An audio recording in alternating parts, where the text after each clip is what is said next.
This area, that's only about a millimeter in size. So if something's happening in that central location, it's right in the middle of your sight. You can't miss it. But if something's happening kind of way out in the periphery of the eye, that doesn't always do you the favor of changing how you see right away. And that's why we bring people back on a regular basis to make sure that there's nothing changing as far as the health is concerned. So you said that dark spot's the macula. The macula, yeah. And then that's the nerve. And then, of course, the red lines are the blood vessels that line the back of the eye. So the first image is just like a color photo of the back of the eye. The second thing we do, this is something called autofluorescence, and if the pigment cells of the retina are being actively damaged, they release a pigment called lipofuscin, and it glows under a certain wavelength. So we'd see these kind of hot spots of brightness. If there was damage to the retina, it would show up as kind of like a dark spot in the retina itself. So another way to tell if there's any sort of active processes happening. Then the third thing we can do is basically looking at that photo edge on. So we're looking at kind of the thickness of the wallpaper lining the back of the eye. Yeah. So this is where the nerve leaves the eye. There's the center of that macular area is the little dip here. It's called the fovea. That's so light can get directly to the receptors. Everything gets kind of pushed aside in that area. So sometimes we'll see things happening back here before we start to see any sort of physical change in the back of the eye. I don't understand this. What view is this? This is edge on. So we're looking at the photo turned on its edge. So we're looking at the thickness of the wallpaper. And why is there, what's the dip on the, towards the middle? Here? Either of them. This is the nerve. So that's where, that's an opening at the back of the eye. Got it. Where all the nerve fibers leave the eye. And then this dip here is so light can get directly to the photoreceptor layer, which is deeper in the eye. So all the other stuff, all the nerve fibers and whatnot, kind of get pushed aside so that light can get directly to that foveal area. That's what gives us our sharpest vision. So on both eyes, that nerve, the big dip, is justified to the center? No, this would be the center. Right. So if the nerve was in the center, that would be a blind spot that we all have. And so that's why it's off to the side a little bit, that nerve. The macula is kind of where light comes to a focus. Okay. Interesting. And would have no idea that I would have expected the back of it to be symmetrical.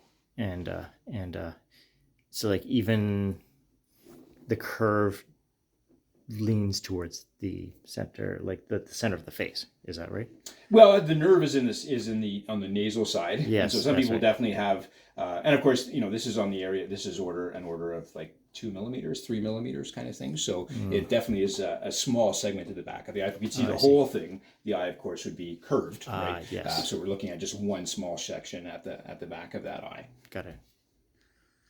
But the more important section, as far as you're concerned, with kind of just your clarity of things. Okay. Any questions? Nope. No? Okay. So yeah, I can email that stuff, those scans to you.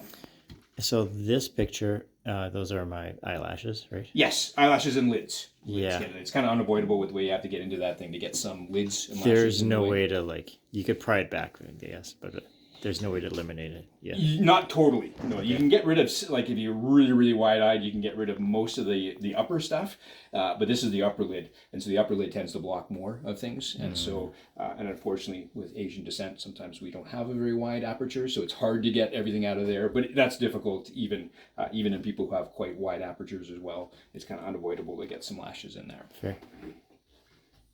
Any other questions? Nope. Nope. Okay. Are these colors, these colors representative of what we really see? Or is it changing based on your lighting conditions and the technology itself?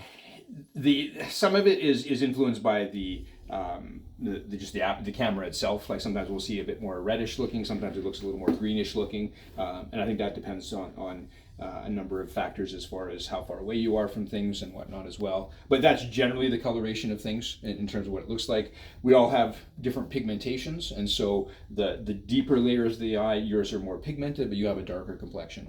People with dark brown eyes tend to have more pigment inside the eye as well. People with really light colored eyes, you'll often see the circulation layers in the deeper part of the eye. Like these deeper red lines, those will be much more prevalent in people with lighter color because you don't have the pigment over top of it kind of covering it up. Right.